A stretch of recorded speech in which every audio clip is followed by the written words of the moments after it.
continuing with the, I guess, positive game kind of note here. The Sounders played 2 games over the past week against, I would consider them both rivals. One of them a Cascadia Cup rival in Vancouver, and the other one it's LA. So there's going to be a rivalry. It feels like against LAFC, one of the newer kids on the block, so to say it. June 14th versus Vancouver, a 4-1 thrashing of the Whitecaps. Played the game forward Raul Ruidiaz. Raul, the Peruvian, he's incredible.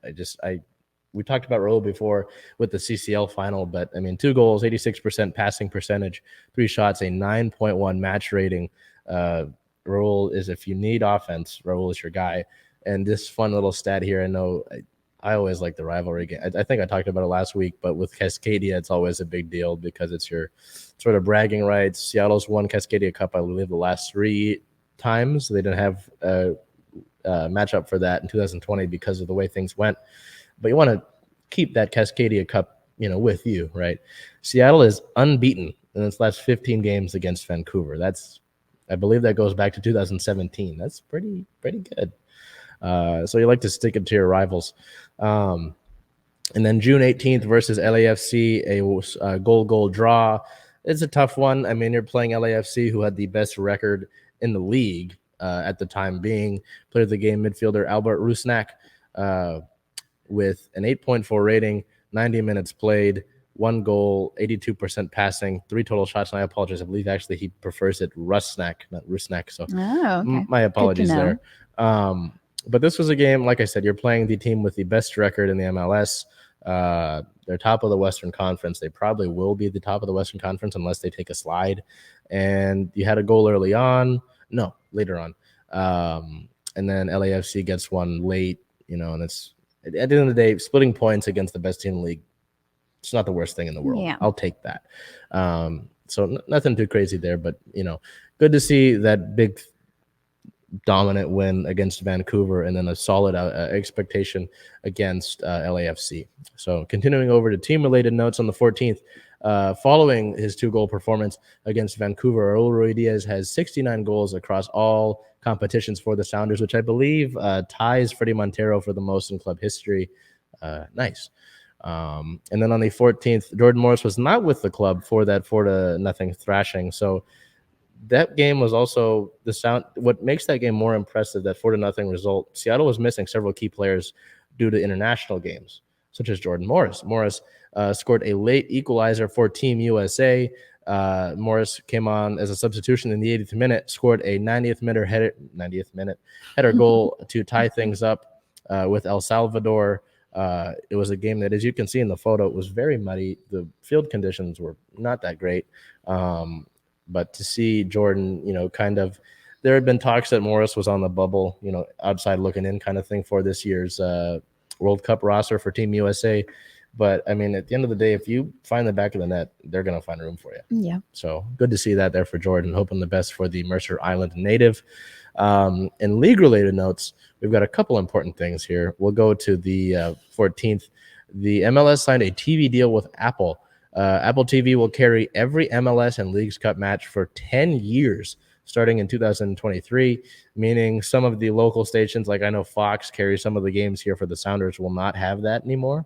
Ooh. There is talks of having a linear cable deal in addition to the Apple TV deal, but none of that's been finalized yet. So that's kind of interesting to see. I know that there's all this talks of cord cutting. Hulu has live sports, ESPN Plus. More subscriptions. Yeah. So that's up to you and your own personal opinion about those sort of things, but it's interesting to see how that all plays itself out. And then on the 16th, I don't know if you heard about this. Oh, I did. The World Cup host cities were announced for the 2026 Men's World Cup over in Canada, the United States, and Mexico. And actually, fun fact, the highest total attendance for a World Cup was in 1994 with the U.S., So, I know the U.S. and soccer have had their love-hate relationship, but interesting to know that the highest total attendance was here in the U.S. So we look over here to the World Cup host cities in Canada. Well, obviously, Seattle was named a World Cup city. That's the only reason we're talking about it, right? But the host cities that join Seattle for the 2026 Men's World Cup are Canada. Canada has Toronto and Vancouver. So Vancouver, it makes sense. I mean, they're just right up the road. Right. right? Proverbially. In the U.S., Atlanta, Boston, Dallas, Houston, Los Angeles, Kansas City, Miami, New York, New Jersey, so basically Newark, where the Giants and Jets play, Philly, San Francisco are all in the U.S., so all of them will get host games. I believe it's 4 games at minimum you host. And then in Mexico, Guadalajara, Mexico City, and Monterrey will all host cities there. So, this is a big deal. That's exciting. Can't state that enough. This is huge. I know that it's estimated that this will bring in $100 million in revenue to the city, which is a lot, but also there's a lot to be done to prepare that, right? I know that by this time, I believe Linwood light rail will be set up, Federal Way, Bellevue, that'll all be set up for light rail, God willing. The bus systems, the seating, I know they got to put some work into Lumen Field. They got to put grass into Lumen Field, not the turf that they've got there now that was actually back in 2002 requested by Seahawks head coach Mike Holmgren, and that was a whole big deal. But this is incredible. So Seattle has been a soccer city for years, dating back to when Pele played in the Kingdome and at Memorial Stadium. Pele's a big deal.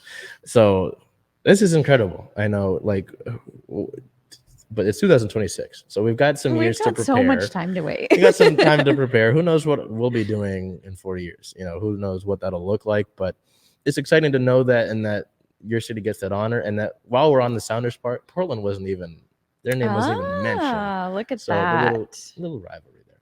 But anyway, so that was a really big deal, and that's really exciting to see that happening. So yes, like you said, a little bit time to prepare for that. But in terms of closer news, the Sounders have a matchup against Sporting Kansas City coming up. There's a little bit of a rivalry there due to a match that Seattle had last year in Lumen Field, where you know who Dwayne Johnson is, The Rock. Yes, of course. Have you seen Rock Bottom, where he takes the man, he slams him? Sporting KC's goalkeeper basically did that to Christian Roldan last year. So there's some history there. So if you don't know what the Rock Bottom is, look up the Rock Bottom.